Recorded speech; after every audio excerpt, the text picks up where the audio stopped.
Blackberry jelly, or bramble jelly as it's sometimes known, is one of my favourites, and it was actually my dad who taught me how to make it decades ago, and his father taught him how to make it. So it's been a recipe that's been in the family for about 100 years.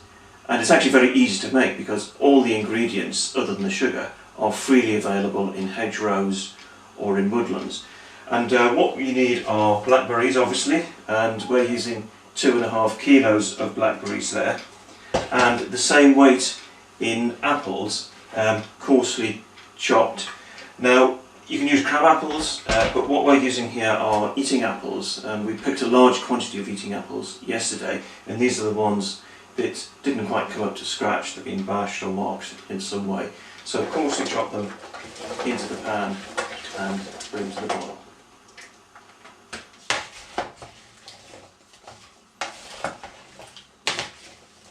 This has been boiling for over an hour now, and as you can see, the mixture has lost a lot of its moisture,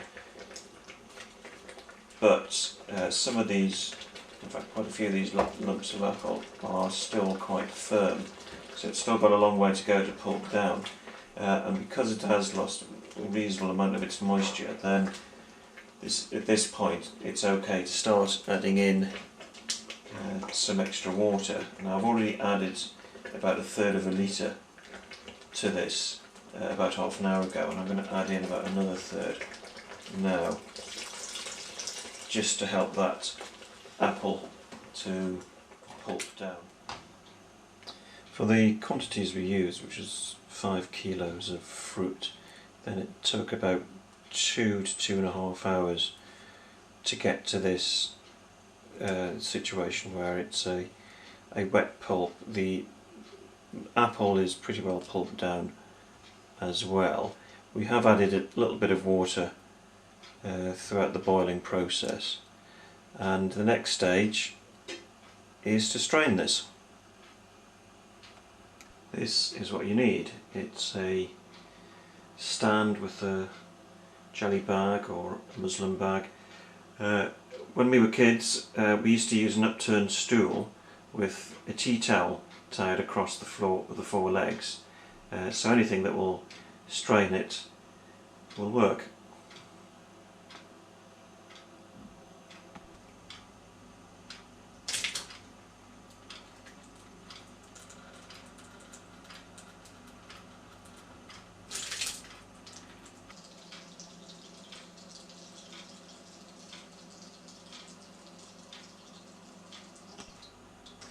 Well, that's all the pulp in the bag there now to strain it. We've got to leave it to stand overnight to get all that juice to strain through into the bowl. So we'll return to this tomorrow morning. Well, this has now had 24 hours to strain, and we've got a lovely dark red purplish liquid here. It looks almost like blood, and we've also got the contents of the bag as well, all this pulp in here, and rather than throw that away, what we're going to do is turn that into blackberry cheese. And to do that, I've got to put it back in the pan, add some water to soften it up, and then re-boil it. Now we will actually strain it again after that, because I want to draw off that excess liquid, and it'll be strained into the bowl here with the existing liquid. Well, this still looks quite dry, and will take quite a bit of effort to squeeze this through the sieve. So I'm going to add in a bit more water, and that's now 1 litre that I've added. Now I don't want to add too much, because I don't want this to be too diluted. It'll make it much more difficult to set if it's too dilute. Well, it's been reheating for about 10 to 15 minutes. It has boiled. It's now sort of wet, sloppy pulp, which makes it much easier to deal with. I did actually add in another ½ litre of water, so it's had about 1.5 litres. And this soft pulp is much easier to press through the sieve, which we'll be doing a bit later. But just to draw off any excess liquid that we've got in here, and there won't be much, but there'll be a little bit. We're going to put it back through the straining bag and add that to the liquid for the jelly. Well, once you've finished straining the pulp for a second time, put the bag with the pulp into one side. We'll be using that later, and then you've got to measure out this beautiful red, dark red purple liquid, and measure it out and put it into the jam pan.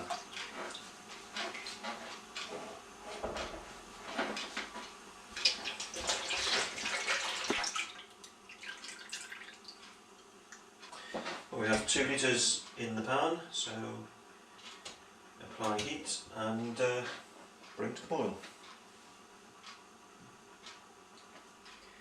Once the pan is boiling the liquid to make the jelly, we can get on with making the blackberry cheese, and to do that we've got to press the pulp through a sieve like this into a bowl. What you find is that underneath the sieve is paste that comes through, and just maybe so often scrape it off with a knife into the bowl. Well, we've taken a temporary break from using the sieve on the pulp there because the liquid is now boiling, so it's time to add the sugar, and for every litre of liquid it's 1 kilo of sugar to add. After you've added the sugar, you've got to bring it back up to the boil. Well, checking for the setting point is always a tricky business, but the way to do it is to put a sample of the jam on a plate, just like this one here, and if it forms a skin on the surface, then it's ready. Now, it's probably not possible to see it in the camera there, but a skin was forming, so this now is ready for putting into jars. Now, this jelly was made using eating apples. Admittedly, they were eating apples that were growing wild, but they have a higher sugar content and they're much sweeter than crab apples. So if you make a jelly from crab apples, it's much sharper and it's quite a distinctive taste to it as well. So later on in the season we'll be making crabapple and bramble jelly. Yesterday I showed you how to make the bramble jelly, and we made 9 jars from the amount that we had yesterday. This is the 9th one that we made. It's not quite a full jar, but as you can see it has set superbly, and it's a lovely dark red purple jelly. Really looking forward to using that. Now today we're going to do the blackberry cheese.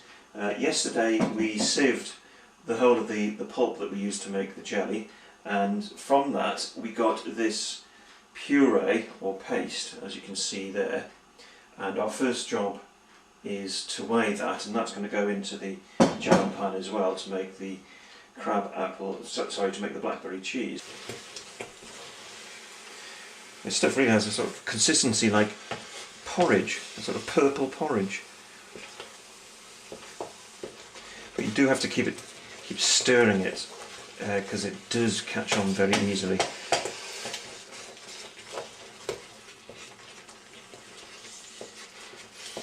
But once it's hot enough, you need to pour in the sugar.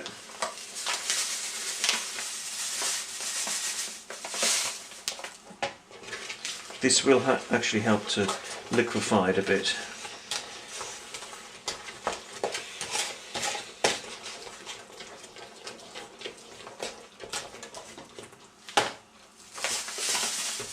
It's bubbling away there, a bit like lava.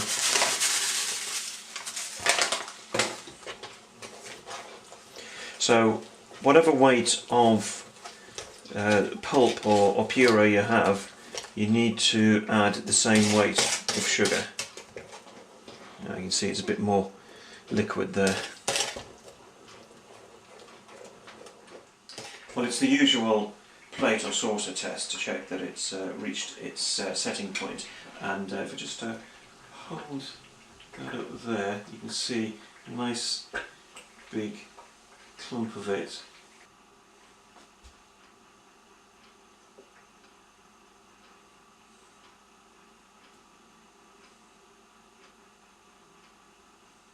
We've made 8 jars now of the blackberry cheese. There we go. Very nice colour to it, and we've also put some into a little mould, a little star mould there, and it just looks a bit fun on the table at dinner. You can put bits off it. Now we're coming to the end of the summer. The hedgerows are full of fruit. It's all free for the taking, and amongst some of the things that we've been picking recently are these.